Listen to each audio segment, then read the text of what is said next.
स्वागत लैके हाज़र हाँ जी तुहाडा अपना लाइव मॉर्निंग प्रोग्राम गल्लां ते गीत। मैं हाँ शुक्रगुजार सिंह।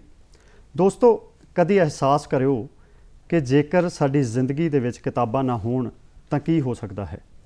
एहसास करियो कि जेकर असीं अपनी जिंदगी दे विचों किताबां नूं मनफी कर दईए तां की होवेगा। मेरे हिसाब नाल साडी जिंदगी दे विच सिर्फ ते सिर्फ हनेरा पसर जावेगा, क्योंकि ये किताबां ने जो साडी जिंदगी दे विच चानण बख्शदियां ने। ये किताबां ने जो जिंदगी दे विच रोशनी दिंदियां ने ते किताबां दे नाल हमेशा सानू जुड़ना चाहिदा है। एक इंग्लिश कोटेशन है कि take a book to a room it doesn't bore you. मतलब कि एक किताब नूं असीं जेकर अपने कमरे विच लैके जाने हाँ तां कदे भी बोरीयत नहीं महसूस होवेगी। पंजाबी विच आम ही कहा जाता है कि जिस घर विच किताब नहीं वो घर इस तरह है कि जिवें शरीर दे विच आत्मा नहीं हुंदी। इस करके किताब साडी जिंदगी दी आत्मा है। किताब साडी जिंदगी नूं जिंदगी बख्शदी है, जीवन बख्शदी है, दसदी है कि असीं समाज विच किद्दां विचरना है। साडी डिग्गी हुई मानसिकता नूं उत्ते चुकदी है किताब। साडे किरदार नूं उच्चा करदी है किताब। सैम जो दिल दा दूर आ करिए, आ सजना एक दूजे दी हामी भरीए। चल आ सजना, चल आ सजना, कुछ किताब तां पढ़ दईए।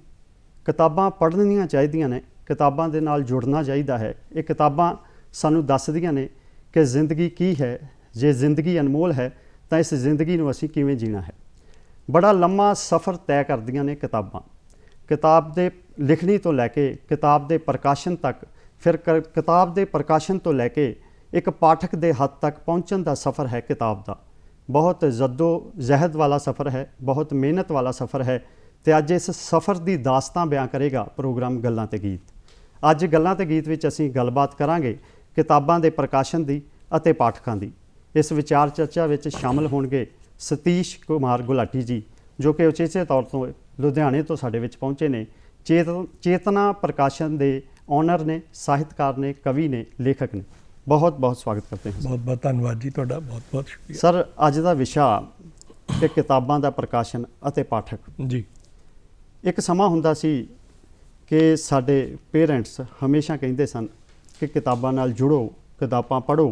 साडे डेली दा डिसिपलिन हुंदा सी कि सवेरे नितनेम करना तां किताबां नाल जुड़ना, फिर स्कूल कॉलेज दे विच जाना तां किताबां नाल जुड़ना, किताबां दे आले दुआले रहना।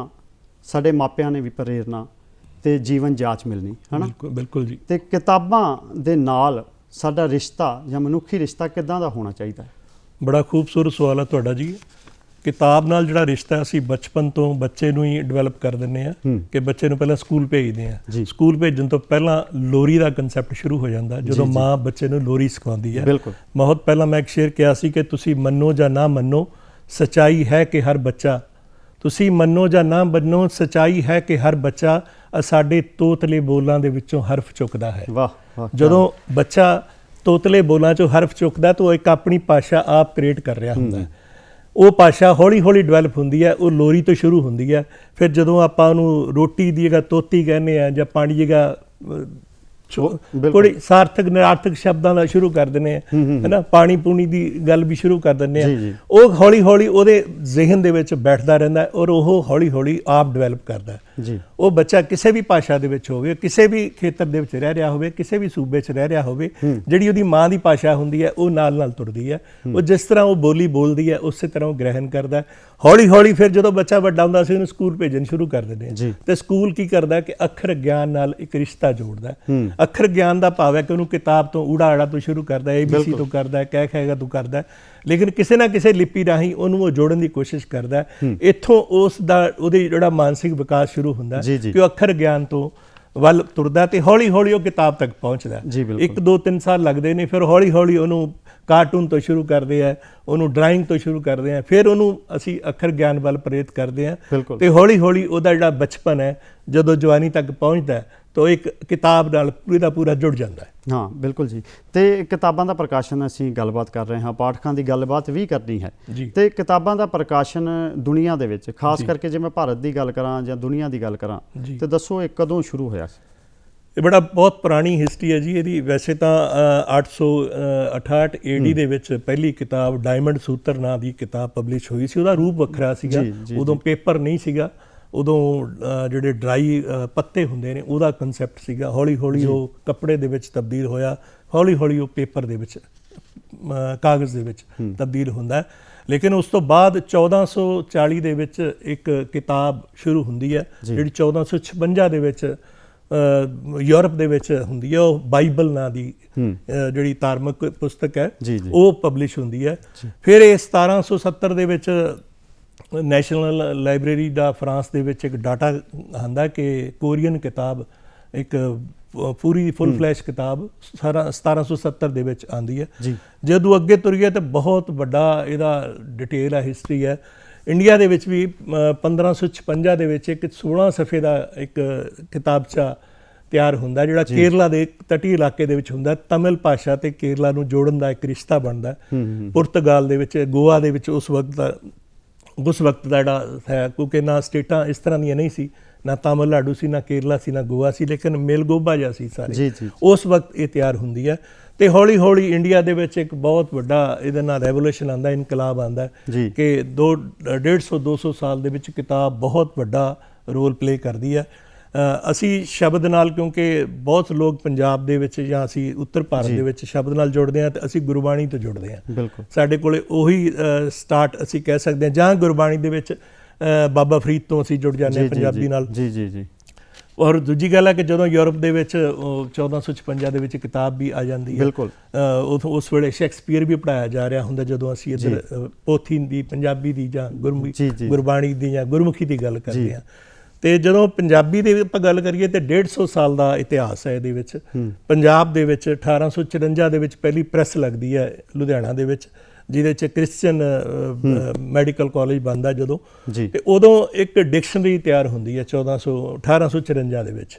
ਫਿਰ 1870 ਤੋਂ ਲਗਾਤਾਰ ਇਹ ਇਤਿਹਾਸ ਚੱਲਦਾ ਹੈ। ਪੰਜਾਬੀ ਦੀਆਂ ਕਿਤਾਬਾਂ ਦਾ ਰੂਪ ਬਦਲਦੇ ਨੇ। ਉਦੋਂ ਟ੍ਰੇਡਿੰਗ ਪ੍ਰੈਸ ਚੱਲਦੀ ਹੈ, ਅੱਜ ਕੰਪਿਊਟਰ ਯੁੱਗ ਆ ਗਿਆ, ਲੇਕਿਨ ਇਹ 125 ਸਾਲ 150 ਸਾਲ ਦੇ ਵਿੱਚ ਬਹੁਤ ਵੱਡੀ ਤਬਦੀਲੀ ਆਉਂਦੀ ਹੈ ਇਹਦੇ ਵਿੱਚ। ਤੇ ਕਹਿੰਦੇ ਨੇ ਕਿ ਅੱਖਰ ਤੋਂ ਸ਼ਬਦ ਬਣਦਾ ਤੇ ਸ਼ਬਦ ਤੋਂ ਵਾਕ ਬਣਦਾ ਹੈ, ਤੇ ਉਹਨਾਂ ਵਾਕਾਂ ਤੋਂ ਹੀ ਫਿਰ ਕਵਿਤਾ ਬਣਦੀ ਹੈ, ਗਜ਼ਲ ਬਣਦੀ ਹੈ, ਗੀਤ ਬਣਦੇ ਨੇ, ਕਹਾਣੀ, ਵਾਰਤਕ, ਬੜਾ ਕੁਝ ਹੈ ਸਾਡੇ ਲਿਟਰੇਚਰ 'ਚ, ਹੈ ਨਾ। ਤੇ ਸਾਨੂੰ ਜ਼ਿੰਦਗੀ ਦਿੰਦਾ ਹੈ ਇਹ ਲਿਟਰੇਚਰ, ਸਾਹਿਤ ਜ਼ਿੰਦਗੀ ਦਿੰਦਾ ਹੈ। ਸਾਹਿਬ ਸ਼੍ਰੀ ਗੁਰੂ ਗ੍ਰੰਥ ਸਾਹਿਬ ਜੀ ਦੀ ਗੱਲ ਕਰ ਲਈਏ, ਸਾਡੇ ਗੁਰੂ ਸਾਹਿਬਾਨ ਦੀ ਗੱਲ ਕਰ ਲਈਏ, ਤਾਂ ਉਹਨਾਂ ਸ਼ਬਦ ਦੇ ਨਾਲ ਜੁੜਨ ਲਈ ਕਿਹਾ ਹੈ। ਸ਼ਬਦ ਵਿਚਾਰ ਦੀ ਗੱਲ ਕੀਤੀ ਹੈ ਕਿ ਅਸੀਂ ਸ਼ਬਦ ਨਾਲ ਜੁੜਦੇ ਹਾਂ ਤੇ ਅਸੀਂ ਆਪਣੇ ਮਨ ਨੂੰ ਸੇਧ ਦੇ ਸਕਦੇ ਹਾਂ, ਆਪਣੇ ਜੀਵਨ ਨੂੰ ਸੇਧ ਦੇ ਸਕਦੇ ਹਾਂ। ਸ਼ਬਦ ਦਾ ਬਹੁਤ ਵੱਡਾ ਰੋਲ ਹੈ ਸਾਡੀ ਜ਼ਿੰਦਗੀ ਦੇ ਵਿੱਚ। ਤੁਸੀਂ ਸ਼ਬਦ ਨੂੰ ਕਿਸ ਨਜ਼ਰੀਏ ਦੇ ਨਾਲ ਦੇਖਦੇ ਹੋ? ਮੈਂ ਕਵਿਤਾ ਰਾਹੀਂ ਗੱਲ ਸ਼ੁਰੂ ਕਰੀਏ ਕਿ ਹਰੇਕ ਪਲ ਇੱਕ ਸ਼ਬਦ ਜਿਹਾ ਹੈ, ਹਰੇਕ ਦਿਨ ਇੱਕ ਸਤਰ ਜਿਹਾ ਹੈ। ਹਰੇਕ ਪਲ ਇੱਕ ਸ਼ਬਦ ਜਿਹਾ ਹੈ, ਹਰੇਕ ਦਿਨ ਇੱਕ ਸਤਰ ਜਿਹਾ ਹੈ। ਹਜ਼ਾਰਾਂ ਵਰਕੇ ਉਮਰ ਦੇ ਮੌਸਮ ਹੈ ਜ਼ਿੰਦਗੀ ਦੀ ਕਿਤਾਬ ਬਿਹਤਰ। ਹਜ਼ਾਰਾਂ ਵਰਕੇ ਉਮਰ ਦੇ ਮੌਸਮ ਹੈ ਜ਼ਿੰਦਗੀ ਦੀ ਕਿਤਾਬ ਬਿਹਤਰ।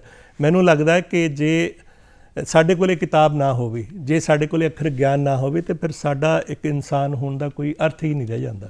ਅਸੀਂ ਅਰਥ ਵਿਹੂਣੇ ਹੋ ਜਾਂਦੇ ਹਾਂ। ਅਸੀਂ ਮਤਲਬ ਸਾਨੂੰ ਕੁਦਰਤ ਨੇ ਇੱਕ ਨਿਆਮਤ ਬਖਸ਼ੀ ਹੈ ਕਿ ਅਸੀਂ ਸੋਚ ਸਕਦੇ ਹਾਂ, ਅਸੀਂ ਬੋਲ ਸਕਦੇ ਹਾਂ, ਸੁਣ ਸਕਦੇ ਹਾਂ, ਕਿਸੇ ਨਾ ਕਿਸੇ ਸਾਊਂਡ ਨੂੰ ਸੁਣਦੇ ਹਾਂ। ਅਸੀਂ ਪੰਛੀਆਂ ਦੀ ਆਵਾਜ਼ ਵੀ ਸੁਣਦੇ ਹਾਂ, ਪਸ਼ੂਆਂ ਦੀ ਆਵਾਜ਼ ਵੀ ਸੁਣਦੇ ਹਾਂ, ਹਵਾ ਦੀ ਆਵਾਜ਼ ਵੀ ਸੁਣਦੇ ਹਾਂ। ਜਦੋਂ ਦਰਖਤਾਂ ਦੇ ਵਿੱਚੋਂ ਛਾਂ ਦੀ ਆਵਾਜ਼ ਆਉਂਦੀ ਹੈ ਤਾਂ ਸਾਨੂੰ ਉਹ ਵੀ ਪਤਾ ਲੱਗ ਰਿਹਾ ਹੁੰਦਾ ਹਵਾ ਕਿੱਧਰ ਦੀ ਵਗ ਰਹੀ ਹੈ। ਇਹ ਸਾਰਾ ਕੁਝ ਸਾਨੂੰ ਕੁਦਰਤ ਨੇ ਨਿਆਮਤ ਬਖਸ਼ੀ ਹੈ ਕਿ ਅਸੀਂ ਕੰਨ ਰਸ ਰਾਹੀਂ ਉਹ ਸਾਰਾ ਕੁਝ ਗਿਆਨ ਹਾਸਲ ਕਰਦੇ ਹਾਂ। ਤੇ ਕੰਨ ਰਸ ਰਾਹੀਂ ਧੁਨੀ ਦੀ ਜਿਹੜੀ ਧਾਰਨਾ ਉਹਨੂੰ ਵੀ ਅਸੀਂ ਸੁਣਦੇ ਹਾਂ। ਉਹ ਧੁਨੀ ਕਿਸੇ ਰੂਪ ਦੇ ਵਿੱਚ ਵੀ ਹੋ ਸਕਦੀ ਹੈ, ਉਹ ਗੀਤ ਦੇ ਰੂਪ ਦੇ ਵਿੱਚ ਹੋ ਸਕਦੀ ਹੈ, ਉਹ ਆਵਾਜ਼ ਦੇ ਰੂਪ ਦੇ ਵਿੱਚ ਹੋ ਸਕਦੀ ਹੈ, ਉਹ ਅੱਖਰ ਗਿਆਨ ਦੇ ਰੂਪ ਦੇ ਵਿੱਚ ਹੋ ਸਕਦੀ ਹੈ, ਉਹ ਲਿਪੀ ਦੇ ਰੂਪ ਦੇ ਵਿੱਚ ਹੋ ਸਕਦੀ ਹੈ। ਔਰ ਸਾਡਾ ਜਿਹੜਾ ਧਰਾਤਲ ਹੈ ਆਪਣੀ ਜ਼ਿੰਦਗੀ ਦਾ, ਉਹ ਸਾਰਾ ਉਸ ਅੱਖਰ ਗਿਆਨ ਨਾਲ ਜੁੜਿਆ ਹੋਇਆ। ਜੇ ਮੈਨੂੰ ਲੱਗਦਾ ਕਿ ਸਾਡੇ ਕੋਲ ਅੱਖਰ ਗਿਆਨ ਨਾ ਹੋਵੇ ਤੇ ਮੈਨੂੰ ਲੱਗਦਾ ਕਿ ਬੰਦਾ ਰੂਹ ਵੀ ਹੋਣਾ ਹੈ, ਤੇ ਜਿਹੜਾ ਰੂਹ ਵੀ ਹੋਣਾ ਤੇ ਉਹ ਤਾਂ ਫਿਰ ਕਿਸੇ ਪਾਸੇ ਵੀ ਉਹਨੂੰ ਮੋੜਿਆ ਜਾ ਸਕਦਾ। ਸਾਨੂੰ ਕਿਉਂਕਿ ਇਨਸਾਨ ਨੂੰ ਨਹੀਂ ਮੋੜਿਆ ਜਾ ਸਕਦਾ ਕਿਉਂਕਿ ਉਹ ਸੋਚਦਾ ਹੈ।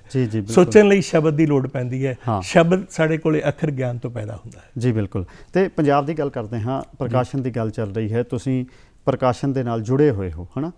ਤੇ ਪੰਜਾਬ ਦੇ ਵਿੱਚ ਪ੍ਰਕਾਸ਼ਨ ਕਦੋਂ ਸ਼ੁਰੂ ਹੋਇਆ, ਜਾਂ ਹੁਣ ਦੇ ਦੌਰ ਵਿੱਚ ਪੰਜਾਬ ਦੇ ਵਿੱਚ ਪ੍ਰਕਾਸ਼ਨ ਦਾ ਕੀ ਮਾਹੌਲ? ਬਹੁਤ ਵਧੀਆ ਤੁਹਾਡਾ ਸਵਾਲ ਹੈ ਜੀ, ਬਹੁਤ ਵਧੀਆ। ਇਹ ਸਵਾਲ ਦੇ ਵਿੱਚੋਂ ਜਵਾਬ ਵੀ ਆਉਣਗੇ, ਕਿਉਂਕਿ ਜਿਹੜਾ 150 ਸਾਲ ਦਾ ਮੈਂ ਪਹਿਲਾਂ ਹੀ ਗੱਲ ਕੀਤੀ ਸੀ ਪੰਜਾਬ ਦੇ ਵਿੱਚ ਪ੍ਰਕਾਸ਼ਨ ਦਾ ਇਤਿਹਾਸ ਹੈ। ਤੇ ਅੱਜ ਦੇ ਜੇ ਆਪਾਂ ਗੱਲ ਕਰੀਏ ਤੇ 1900 ਜਦੋਂ ਸਟਾਰਟ ਹੁੰਦਾ ਤੇ ਉਦੋਂ ਨਾਵਲ ਦੇ ਵਿੱਚ ਨਾਵਲ ਦੇ ਰੂਪ ਦੇ ਵਿੱਚ ਬਹੁਤ ਸਾਰੀਆਂ ਕਿਤਾਬਾਂ ਆਉਂਦੀਆਂ ਨੇ। ਨਾਨਕ ਸਿੰਘ, ਭਾਈ ਵੀਰ ਸਿੰਘ ਇੱਥੋਂ ਸ਼ੁਰੂ ਹੁੰਦਾ, ਜਾਂ ਉਸ ਤੋਂ ਪਹਿਲਾਂ ਧਨੀ ਰਾਮ ਚਾਤਰਕ ਹੈ, ਫਿਰੋਜ਼ਦੀਨ ਸ਼ਰਫ ਹੈ, ਫਿਰੋਜ਼ਦੀਨ ਸ਼ਰਫ ਹੈ। ਤੇ ਇੱਥੋਂ ਸ਼ੁਰੂ ਕਰਦੇ ਕਰਦੇ ਸਾਡੇ ਕੋਲੇ ਬਹੁਤ ਲੰਬੀ ਲਿਸਟ ਆ ਜਾਂਦੀ ਹੈ। ਸੁਰਜੀਤ ਪਾਤਰ ਹੈ, ਡਾਕਟਰ ਜਗਤਾਰ ਹੈ, ਪਾਸ਼ ਹੈ, ਜਸਵੰਤ ਸਿੰਘ ਕੰਵਲ ਹੈ, ਗੁਰਦਿਆਲ ਸਿੰਘ ਹੈ। ਇਹ ਬਹੁਤ ਵੱਡਾ ਸਾਡੇ ਕੋਲੇ ਇੱਕ 4000 ਲੇਖਕਾਂ ਦੀ ਲਿਸਟ ਹੈ ਲਗਭਗ, ਜਿਨ੍ਹਾਂ ਦੀਆਂ ਪ੍ਰਕਾਸ਼ਨਾਂ ਰਾਹੀਂ ਅਸੀਂ ਇੱਥੋਂ ਤੱਕ ਪਹੁੰਚਦੇ ਹਾਂ। ਜੀ। ਤੇ ਪ੍ਰਕਾਸ਼ਨਾਂ ਜੇ ਅਗਰ ਅੱਜ ਦੀ ਗੱਲ ਕਰਾਂ ਤੇ ਅੱਜ ਦੀ ਆਪਾਂ ਗੱਲ ਕਰੀਏ, ਇੰਡੀਆ ਦੀ ਗੱਲ ਕਰੀਏ, ਤੇ ਘੱਟੋ ਘੱਟ 2.25 ਤੋਂ 2.5 ਲੱਖ ਕਿਤਾਬ ਹਰ ਸਾਲ ਪਬਲਿਸ਼ ਹੁੰਦੀ ਹੈ। ਜੀ। ਜੇ ਐਵਰੇਜ ਕੱਢੀਏ ਤਾਂ 600 ਕਿਤਾਬ ਹਰ ਰੋਜ਼ ਪਬਲਿਸ਼ ਹੁੰਦੀ ਹੈ ਕਿਸੇ ਨਾ ਕਿਸੇ ਜ਼ਬਾਨ ਦੇ ਵਿੱਚ, ਜਿਹਦੇ ਵਿੱਚ 25% ਜਿਹੜਾ ਪਰਸੈਂਟ ਉਹਦਾ ਆਪਾਂ ਡਾਟਾ ਕੱਢੀਏ ਤਾਂ ਅੰਗਰੇਜ਼ੀ ਦਾ ਹੈ, 24-25% ਹਿੰਦੀ ਦਾ ਹੈ, ਮਰਾਠੀ ਦਾ ਹੈ, ਬੰਗਾਲੀ ਦਾ ਹੈ। ਪੰਜਾਬ ਦੀ ਕਿਉਂਕਿ ਆਬਾਦੀ 2.5-3 ਕਰੋੜ ਦੇ ਨੇੜੇ ਤੇੜੇ ਆ, ਪੰਜਾਬੀ ਪੜ੍ਹਨ ਵਾਲੇ ਬਹੁਤ ਘੱਟ ਨੇ, ਫਿਰ ਵੀ 4000 ਕਿਤਾਬ ਹਰ ਸਾਲ ਪ੍ਰਕਾਸ਼ਿਤ ਹੁੰਦੀ ਹੈ ਅੱਜ ਦੇ ਦੌਰ ਦੇ ਵਿੱਚ। ਜੀ। ਤੇ ਤੁਸੀਂ ਗੁਰਦਿਆਲ ਸਿੰਘ ਜੀ ਦੀ ਗੱਲ ਕੀਤੀ ਹੈ ਨਾ, ਬਹੁਤ ਉੱਘੀ ਸ਼ਖਸੀਅਤ ਨੇ ਪੰਜਾਬੀ ਸਾਹਿਤ ਜਗਤ ਵਿੱਚ, ਜਿਨ੍ਹਾਂ ਨੇ ਬਹੁਤ ਨਾਮਣਾ ਖੱਟਿਆ, ਬਹੁਤ ਕੰਮ ਕੀਤਾ। ਬਿਲਕੁਲ ਜੀ। ਤੇ ਉਹਨਾਂ ਨੇ ਕਿਹਾ ਸੀ ਕਿ ਜੇ ਦੁਨੀਆ ਦੇ ਵਿੱਚ ਪੁਸਤਕਾਂ ਨਾ ਹੋਣ ਤਾਂ ਸ਼ਾਇਦ ਦੁਨੀਆ ਵਿੱਚ ਪਾਗਲਾਂ ਦੀ ਗਿਣਤੀ ਬਹੁਤ ਜ਼ਿਆਦਾ ਹੋਵੇਗੀ। ਬਿਲਕੁਲ। ਤੁਸੀਂ ਇਸ ਗੱਲ ਨੂੰ ਕਿੱਦਾਂ ਲੈਂਦੇ ਹੋ? ਮੈਂ ਬਿਲਕੁਲ ਠੀਕ ਹੈ, ਉਹਨਾਂ ਨੇ ਬਿਲਕੁਲ ਸਹੀ ਕਿਹਾ ਸੀ, ਔਰ ਜਦੋਂ ਉਹਨਾਂ ਨੇ ਕਿਹਾ ਸੀ ਮੈਂ ਉਹ ਸੁਣਿਆ ਵੀ ਸੀ। ਤੇ ਗੁਰਦਿਆਲ ਸਿੰਘ ਨੂੰ ਸਾਰਾ ਪਬਲਿਸ਼ ਕਰਨ ਦਾ ਵੀ ਉਹਨੂੰ ਫਖਰ ਹਾਸਲ ਹੈ ਕਿ ਮੈਂ ਜਸਵੰਤ ਸਿੰਘ ਕੰਵਲ, ਗੁਰਦਿਆਲ ਸਿੰਘ ਸਾਰਾ ਪਬਲਿਸ਼ ਕੀਤਾ। ਇਹਨਾਂ ਦੇ ਨਾਵਲਾਂ ਵਿੱਚ ਦੀ ਲੰਘੇ, ਇਹਨਾਂ ਦੇ ਪਾਤਰਾਂ ਵਿੱਚ ਦੀ ਲੰਘੇ ਆ। ਅੱਜ ਵੀ ਅਨਹੋਏ ਦੇ ਪਾਤਰ, ਜਗਸੀਰ ਵਰਗੇ ਪਾਤਰ, ਪਰਸਾ, ਅੰਨੇ ਘੁੜਿਆ, ਦਾਨ ਮੜੀ ਦਾ ਦੀਵਾ, ਅਚਾਨੀ ਰਾਤ, ਜਾਂ ਜਸਵੰਤ ਸਿੰਘ ਕੰਵਲ ਦਾ ਰਾਤ ਬਾਕੀ ਲਹੂ ਦੀ ਲੋ। ਮੈਨੂੰ ਲੱਗਦਾ ਕਿ ਕੋਈ ਐਸਾ ਨਹੀਂ ਹੋਣਾ ਜਿਹਨੇ ਨਾ ਪੜ੍ਹਿਆ ਹੋਵੇ। ਜਾਂ ਅਕਸਰ ਕਹਿ ਦਿੰਦੇ ਆ ਕਿ ਜਿਵੇਂ ਆਪਾਂ ਕਹਿ ਦਿੰਦੇ ਕਿ ਜਿਹਨੇ ਲਾਹੌਰ ਨਹੀਂ ਦੇਖਿਆ ਜੰਮਿਆ ਨਹੀਂ, ਤੇ ਮੈਨੂੰ ਲੱਗਦਾ ਜਸਵੰਤ ਸਿੰਘ ਕੰਵਲ, ਗੁਰਦਿਆਲ ਸਿੰਘ, ਨਾਨਕ ਸਿੰਘ ਜੀ ਨੇ ਨਹੀਂ ਪੜ੍ਹਿਆ, ਜੰਮਿਆ ਉਹ ਵੀ ਨਹੀਂ। ਕਿਉਂਕਿ ਜਦ ਤੱਕ ਉਹ ਇਹਨਾਂ ਨਾਵਲਾਂ ਰਾਹੀਂ, ਅੱਖਰ ਗਿਆਨ ਰਾਹੀਂ, ਇਹਨਾਂ ਪੁਸਤਕਾਂ ਰਾਹੀਂ ਇਹਦੇ ਵਿੱਚ ਦੀ ਲੰਘਿਆ, ਕਿਉਂਕਿ ਇਹ ਸਾਰੀਆਂ ਕਿਤਾਬਾਂ ਸਕੂਲ ਟਾਈਮ ਤੋਂ ਸਾਰਿਆਂ ਨੇ ਪੜ੍ਹੀਆਂ ਨੇ। ਬਿਲਕੁਲ। ਮਸਲਨ ਜਿਹੜਾ ਬੱਚਾ ਸਕੂਲ ਗਿਆ ਤੇ ਉਹਨੇ ਸੋਹਣ ਸਿੰਘ ਸੀਤਲ ਵੀ ਪੜ੍ਹਿਆ, ਉਹਨੇ ਨਾਨਕ ਸਿੰਘ ਵੀ ਪੜ੍ਹਿਆ, ਉਹਨੇ ਗੁਰਦਿਆਲ ਸਿੰਘ ਵੀ ਪੜ੍ਹਿਆ, ਉਹਨੇ ਦਲੀਪ ਕੌਰ ਟਿਵਾਣਾ ਨੂੰ ਵੀ ਪੜ੍ਹਿਆ, ਉਹਨੇ ਅਜੀਤ ਕੌਰ ਨੂੰ ਵੀ ਪੜ੍ਹਿਆ, ਦਵਿੰਦਰ ਸਤਿਆਰਥੀ ਵੀ ਪੜ੍ਹਿਆ। ਬਹੁਤ ਲੰਬੀ ਲਿਸਟ ਹੈ, ਉਹ ਸਾਰਿਆਂ ਨੇ ਪੜ੍ਹਿਆ। ਉਹ ਪਾਸ਼ ਨੂੰ ਵੀ ਪੜ੍ਹਿਆ, ਉਹਨਾਂ ਨੇ ਪਾਤਰ ਵੀ ਪੜ੍ਹਿਆ, ਡਾਕਟਰ ਜਗਤਾਰ ਨੂੰ ਵੀ ਪੜ੍ਹਿਆ, ਹਰਭਜਨ ਸਿੰਘ ਵੀ ਪੜ੍ਹਿਆ ਉਹਨਾਂ ਨੇ, ਬਾਬਾ ਬਲਵੰਤ ਨੂੰ ਵੀ ਪੜ੍ਹਿਆ ਉਹਨਾਂ ਨੇ। ਕਿਉਂਕਿ ਇਹ ਜਦੋਂ ਲੱਗੇ ਸੀਗੇ ਕੋਈ ਨਾ ਕੋਈ ਕਹਾਣੀ ਜਾਂ ਨਾਵਲ 10ਵੀਂ 8ਵੀਂ ਦੇ ਵਿੱਚ ਸਾਰਿਆਂ ਨੇ ਪੜ੍ਹੇ ਹੋਏ ਨੇ। ਜਦੋਂ ਬੱਚਾ ਅੱਗੇ ਡਿਵੈਲਪ ਹੁੰਦਾ, ਉਹਨੂੰ ਮਾਈਂਡ 'ਚ ਪਿਆ ਹੁੰਦਾ ਮੈਨੂੰ ਸੋਹਣ ਸਿੰਘ ਸੀਤਲ ਦਾ ਤੂਤਾਂ ਵਾਲਾ ਖੂਹ ਪੜ੍ਹਿਆ ਹੋਇਆ। ਅੱਜ ਵੀ ਜਦੋਂ ਪਾਠਕ ਅਸੀਂ ਪ੍ਰਦਰਸ਼ਨੀਆਂ ਲਾਉਂਦੇ ਹਾਂ ਨਾ, ਜਾਂ ਜਿੱਥੇ ਵੀ ਪ੍ਰਦਰਸ਼ਨੀਆਂ ਲੱਗਦੀਆਂ ਨੇ ਕਿਤਾਬ ਦੀਆਂ, ਤੇ ਲੋਕ ਮੰਗਦੇ ਯਾਰ ਆਹ ਤਾਂ ਮੈਂ ਪੜ੍ਹਿਆ ਹੋਇਆ, ਫਿਰ ਦੱਸਦੇ ਨੇ ਕਿ ਆਹ ਨਹੀਂ ਪੜ੍ਹਿਆ ਤਾਂ ਆਹ ਪੜ੍ਹ।